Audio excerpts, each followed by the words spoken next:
Amanda's smirk faded the instant the process server stepped into the room. Up until that moment, she had assumed I was there to plead my case, but no, I had come to shatter her world. Recently, my daughter-in-law had to make the long haul from her duty station in Washington state to her new assignment in Oklahoma. Given the distance, she figured it would be wise to have someone ride along for the journey. With my son away at ranger school, she turned to the next logical choice, me. I wasn't exactly thrilled about the idea. I mean, a 25-year-old military officer should be more than capable of handling a cross-country drive on her own, right? Plus, the thought of spending money on a trip I hadn't planned didn't sit well with me. I had already made up my mind to decline when my wife stepped into the conversation, or more accurately, stormed into it. She was furious. "Damn it, James, what the hell is wrong with you?" she snapped. "Your daughter-in-law asked for help, and you're just going to refuse? You need to be more supportive of our kids. And haven't you been complaining about wanting to travel more? Well, here's your chance. I can't go because I'm out of vacation time, so this works out perfectly. You get a road trip, and all it costs you is a one-way plane ticket. How is that not a win?" Faced with her unshakable logic, and her sheer volume, I gave in. All right, I muttered. "I'll book the flight and let Mel know I changed my mind." Before I knew it, I had a ticket to Seattle and a plan in place. When I called Nicole to confirm, she sounded instantly relieved, her voice full of gratitude.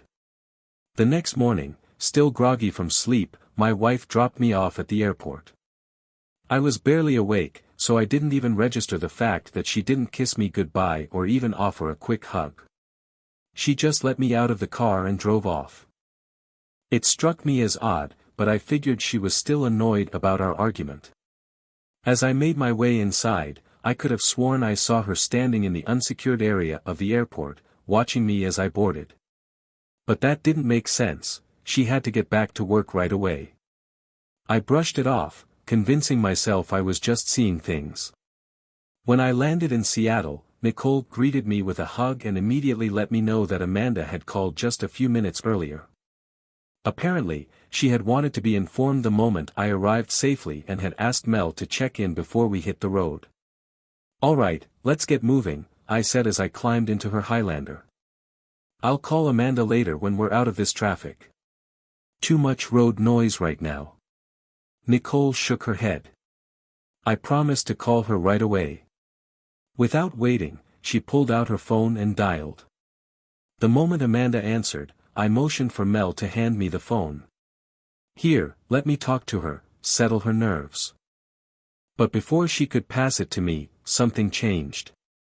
The look on her face shifted, something wasn't right. "She said she doesn't have time to talk. She'll see us when we get back," Mel said hesitantly. Then, after a brief pause, she added, "She just hung up, James. Sorry about that. Do you want to call her back?" I frowned but pulled out my own phone and tried dialing her myself, first her cell, then her office. When she finally picked up, her tone was sharp, almost hostile. "What do you want?" she snapped. "I already told Mel I don't have time to talk. I'll see you when you get home." Then she hung up. I stared at my phone for a moment before muttering, "What the hell was that?" Nicole shot me a quick glance. "What happened?" I told her, and she just shrugged. "Maybe it's just an off day, okay? You know how stressful these last few days have been, especially with her bank getting seized by the FDIC. Just relax, we can deal with this later, all right?" I didn't have a solid counter-argument, so I let it go. The rest of the drive was spent catching up, and I didn't bother trying to call again for the rest of the day. By the time we reached the place where we were staying for the night, it was already pretty late. I didn't feel like risking another sharp, irritated response from Amanda, so I decided not to call. The next evening, though, I tried again, 4 times, starting about 30 minutes after she should have been home from work. No answer. I left 2 messages. The following night was more of the same. Every call went straight to voicemail. Somewhere between my second and third attempt, I decided to check in with one of Amanda's coworkers, hoping for some kind of update. Instead, I got her coworker's husband on the line, and the guy sounded uneasy, almost nervous. He fumbled through his words before finally admitting that Amanda and a few of the girls had gone out for the night. By itself, that wouldn't have set off any alarm bells. But then something strange happened. Roughly half an hour later, my phone lit up with an unfamiliar number. When I answered, there was nothing but silence on the other end. I pulled the phone away, checked the number, didn't recognize it. Out of curiosity, I decided to call back. That's when things took an even weirder turn. A woman answered, but she insisted she hadn't called me. She claimed she had no idea who I was, and the more questions I asked, the more agitated she became. Finally, when I bluntly asked if Amanda was there, her tone turned outright hostile before she hung up. I stood there for a moment, telling myself it was just a mix-up, an honest mistake. But before I could even slip my phone back into my pocket, Nicole's phone started ringing. She glanced at the screen and answered. Then she froze. After a brief hesitation, she put the call on speaker. The voice on the other end was unmistakable. "It's Amanda, Mel. Who else would be calling you?" Mel paused, almost like she was second-guessing herself, then responded, "Sorry, Amanda. I didn't recognize your voice. James has been worried here. Talk to him." She handed me the phone, but before I could even take it, the call ended. This was getting stranger by the minute. That night, over dinner, Mel gave me a worried look. "James, last night, I thought maybe you were just reading too much into Amanda acting weird, but now, I don't know. This whole situation is starting to feel off. I'm getting worried too." A cold knot was forming deep in my stomach. I exhaled, shaking my head. Amanda's been acting strange for at least 2 months now, but this is something else. Before, I told myself it was just work stress, but now, I'm not so sure. I pushed back my chair. I need to clear my head. I'll be at the bar. Mel started to get up, like she was about to follow, but I raised a hand, signaling for her to stay put. She hesitated, then reluctantly sat back down. But I never made it to the bar. Instead, I went straight to the hotel lobby, took out my phone, and just sat there for a moment, staring at it. A heavy feeling of unease tightened in my chest. If my suspicions were right, calling the wrong person could tip my hand.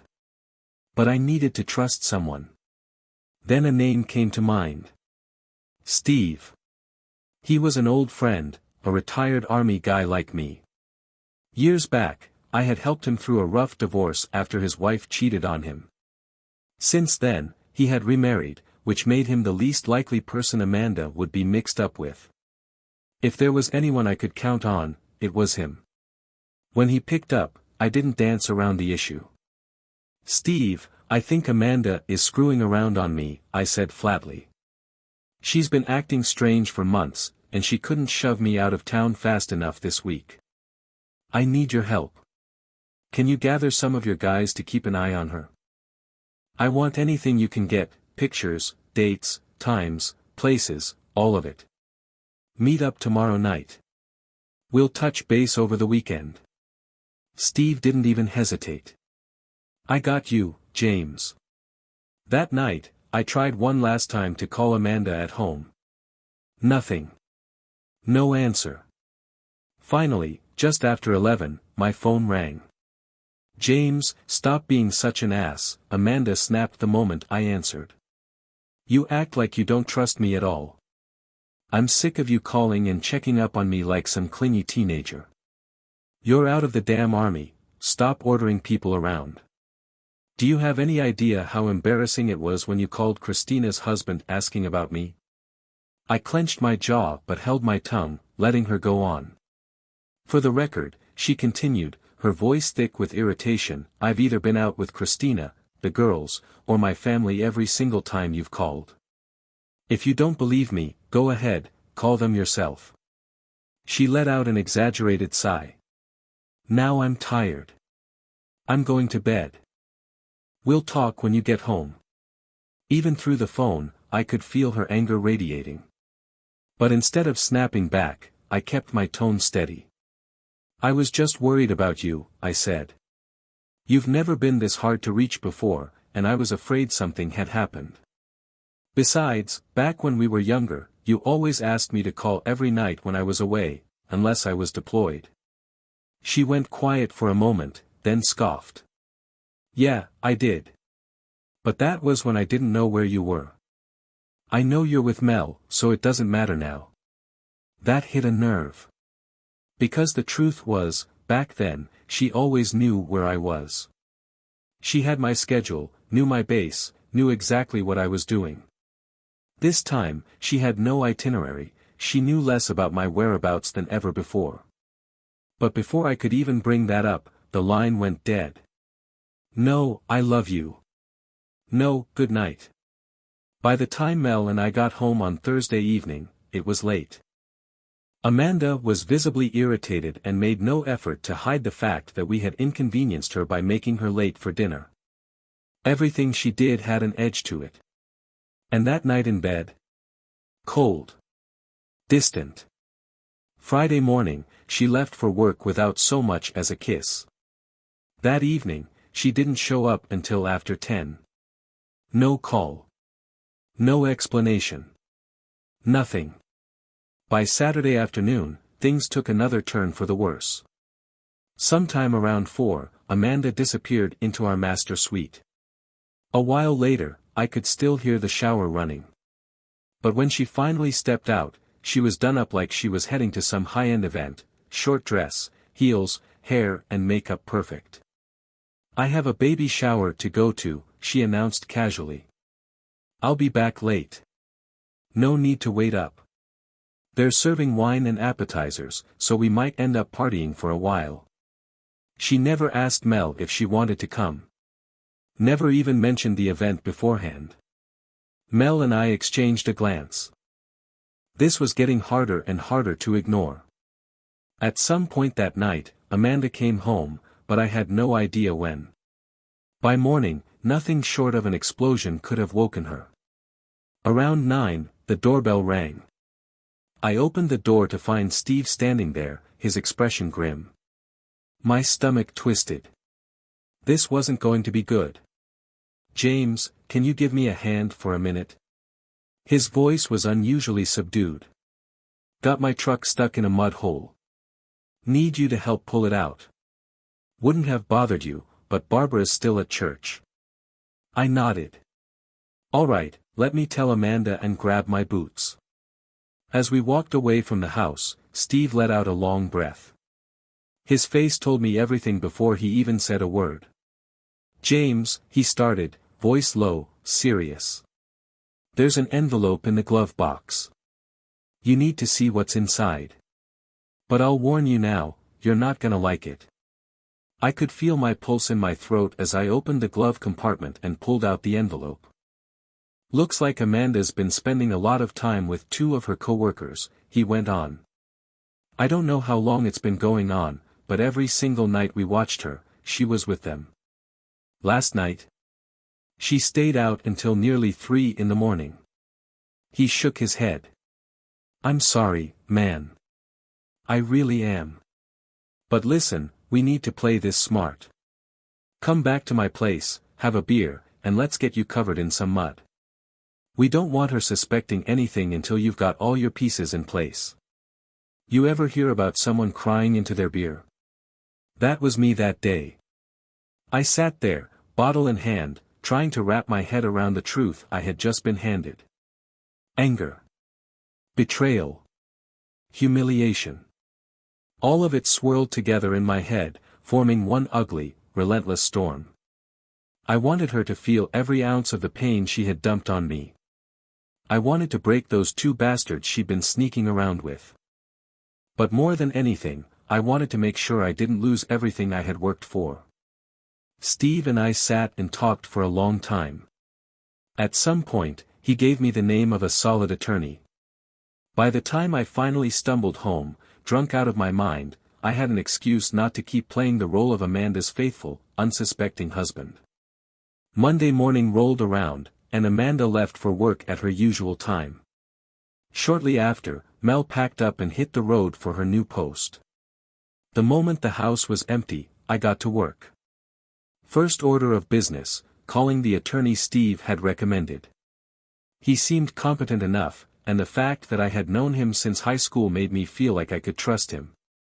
One thing was already set in stone: there would be no second chances, no forgiveness. It didn't matter what Amanda said or how she tried to spin things, this marriage was done. Now, I just had to figure out how to walk away with as much as possible. Following my lawyer's advice, I started pulling together all the documents and financial records I'd need. At the same time, I came up with a way to stash some of our money. I couldn't hide everything, but I had a plan. Step 1. Writing out large checks to the friends who had helped me track Amanda's movements. We had already agreed that once the divorce was finalized, they'd return most of the money. By doing this, I managed to tuck away $25,000. In the grand scheme of things, it wasn't much, but it was justifiable. If Amanda's lawyer, or a judge, ever questioned it, we could argue that it covered the expenses of the investigation. After all, there was no concrete way to prove how long we had been keeping tabs on her or what it had cost. The next morning, Amanda left for work without so much as a goodbye. I took that as my cue and headed straight to my lawyer's office. The news wasn't perfect, but it wasn't terrible either. He was confident that we could protect the family farm and my military pension. Amanda had a sizable 401k, and the plan was to let her keep it in exchange for leaving my pension untouched. As for the small vacation home on the lake, we'd use that as leverage, let her have it instead of coming after the farm. That left only our brokerage and bank accounts, which would be trickier to shield legally. I leaned back in my chair, mulling over the next steps. Go ahead and prepare the paperwork, I told him. But don't serve them yet. Wait for my signal. James frowned. Why the delay? I need to talk to a few people first. Make sure no one sees this coming. He gave me a long look, one that said he knew exactly what was running through my mind. James, just remember, don't do anything illegal. No storming into her office or confronting those guys in a way that'll land you in trouble. And for the record, hiding assets is also against the law. I smirked. Now, James, you know I'm a law-abiding citizen. Something like that would never cross my mind. He let out a dry chuckle. Right. Just like I remember a certain high school senior who completely trashed a guy's car, and his face, for moving in on his girl back in 1970. If I'm not mistaken, that kid looked an awful lot like you. So, in case I'm wrong, I figured I'd remind you about legalities. I laughed, clapping him on the back. Good memory, James. You've done your job. I'll be in touch. As I walked out of his office, old memories came rushing back. That night, all those years ago, James had been the one to drive me home. I had been banged up pretty bad, but nowhere near as bad as Kyle, the golden boy I had beaten to a pulp for putting his hands on Brittany. Kyle had been the golden boy, the star quarterback of our championship team. I had noticed him hovering around Brittany more than once throughout the school year, but instead of taking action, I had just given him a warning to back off. And Brittany? I had made it crystal clear, if I ever caught her with another guy, that would be the end of us. Turns out, she either didn't believe me or thought she'd never get caught. That night in high school, I walked right into it. There they were, alone in the dark, standing way too close for comfort. Kyle was still adjusting his clothes while Brittany whispered, pleading for him to stay. That was all it took. The fight that followed wasn't just about her betrayal, it was about the outright disrespect of it all. By the time it was over, Kyle was the one left bruised and beaten, sprawled out in the dirt with half the party watching. Brittany sat there sobbing while James helped me off the makeshift battlefield. I never spoke to Brittany again. A few weeks later, she mailed back my promise ring. That was the end of that. Now, decades later, I found myself sitting on the patio with a glass of Glenlivet in hand, staring at the small stream that ran alongside our yard. My mind was heavy. When Amanda got home from work, she must have decided it was time to play the role of the loving wife. She came over, wrapped her arms around me in a half-hearted hug, then settled into the chair beside me. "Why are you breaking out the good stuff so early?" she asked. I turned to look at her, keeping my voice steady. "Just thinking about high school. About my first love. Caught her cheating on me, beat the hell out of the football player she was messing around with, and walked away. Never looked back. Funny how some people just assume they'll never get caught. Or worse, they think that if they do, they can keep both their spouse and their affair, like there won't be consequences." I watched her carefully as I spoke. Her face went pale, then flushed a deep red. "What the hell is that supposed to mean?" she snapped. "You still think I did something wrong while you were gone?" "I was lonely, James. I spent time with friends and family. That's not a crime. Get over it." She shot up from her chair and stormed toward the house. I waited until she was just a few steps away before speaking again. "I wasn't really thinking about that," I said slowly. "But since you brought it up, something wasn't right, and we both know it. If I find out for sure that something happened, you know this marriage is over, don't you? You've told me more than once that if you ever caught me cheating, that would be the end. You should know, I feel the same way." Amanda stopped just outside the door, her back still turned to me. "You sound pretty sure of yourself," she muttered. "If you really think I did something wrong, why don't you prove it?"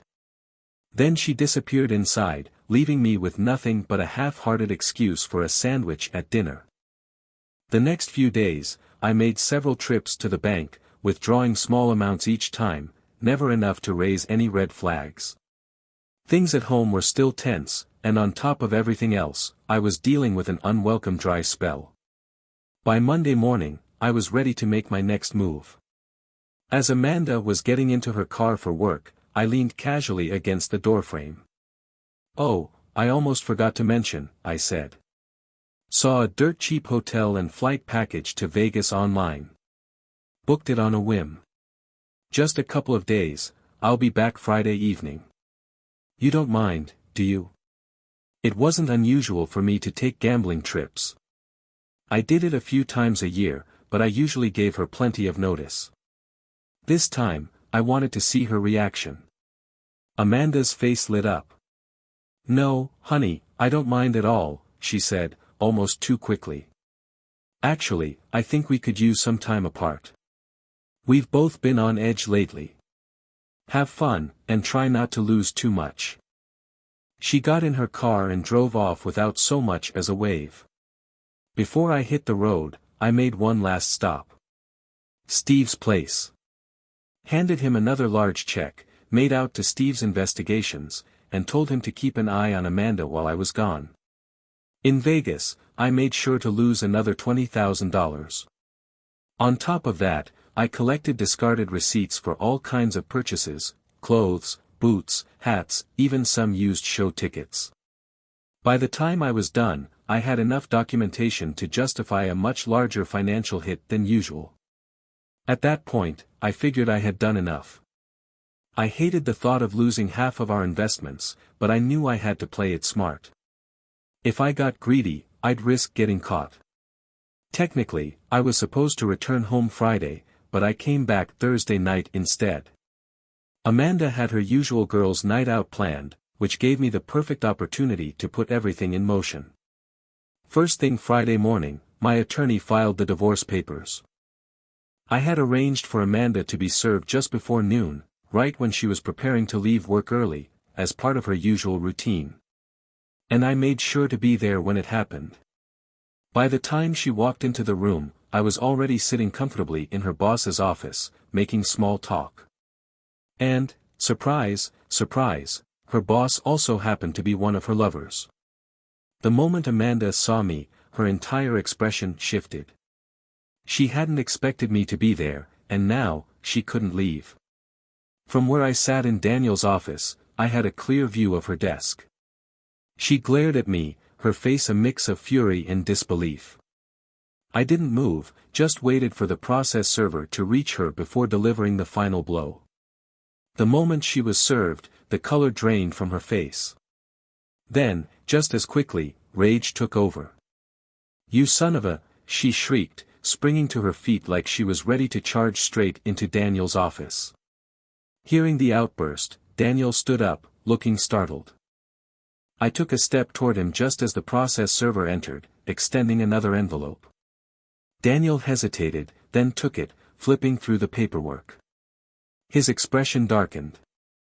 He wasn't just receiving his copy of my divorce filings, he was also being served with an alienation of affection lawsuit. And to make things even more interesting, the bank itself was also getting sued for failing to enforce its non-fraternization policy. Daniel went pale, sinking into his chair. Amanda stormed into the office, still cursing me out, but Daniel barely reacted. He was too busy staring at the papers, realizing just how deep in trouble he was. Then, from the back of the office, another commotion erupted. Looked like the other recipient of the lawsuit, Brandon, Amanda's other lover, had just been served as well. Perfect timing. I smirked, adjusting my jacket. "Well, I'll be on my way now," I said casually. "I imagine the three of you will have plenty to discuss at your little night out tonight. Enjoy." Amanda's glare could have burned a hole through me, but I didn't stop. "I have other plans myself," I added. "Couple of lovely ladies I need to visit. Oh, and Amanda, when you get home tonight, or tomorrow, you'll find all your belongings in the garage. The guys and I packed everything up this morning.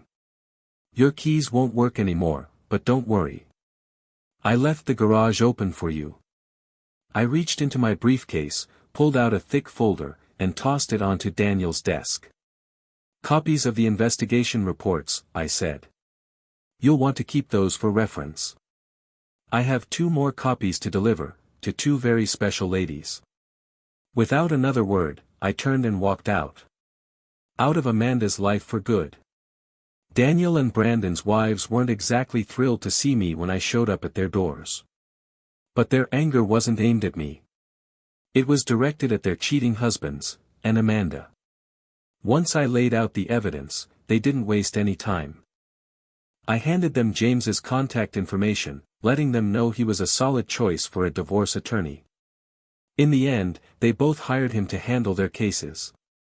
As for my divorce, after some back-and-forth negotiations, things played out just as expected. I kept the family farm and my military pension. Amanda got the lake house and her 401k. But thanks to the cash I managed to stash away, and a conveniently low appraisal on the farm, courtesy of some well-placed connections, I walked away with about 63% of our total assets. A hell of a lot better than the usual 50-50 split. In the months that followed, Amanda found herself more and more isolated. Most of our old friends had cut ties with her. The few mutual acquaintances we had left were considerate enough to give me a heads up if she was going to be at an event, so I could steer clear. I had no desire to see her, and when I did, I kept my distance. If I was forced into an interaction, I remained barely civil, and that was only for the sake of our 2 sons. She wasn't the same woman anymore. The stress had taken its toll. She looked older, worn down. Turns out, my little lawsuit rocked things at her bank more than she had anticipated. Between the scandal and the internal investigation, all 3 of them, Daniel, Brandon, and Amanda, were let go. With no cushy, high-paying job to fall back on, she had to pick up a second gig as a bartender just to make ends meet. As for my lawsuit against her former employer, the payout wasn't massive, but it was enough to buy myself a brand new F-250X4 Powerstroke.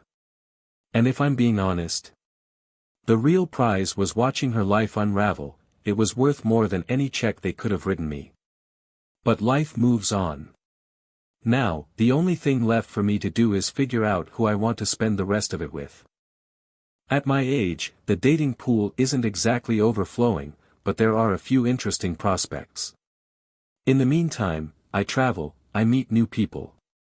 Some of them are kind. Some of them are very nice. And some of them?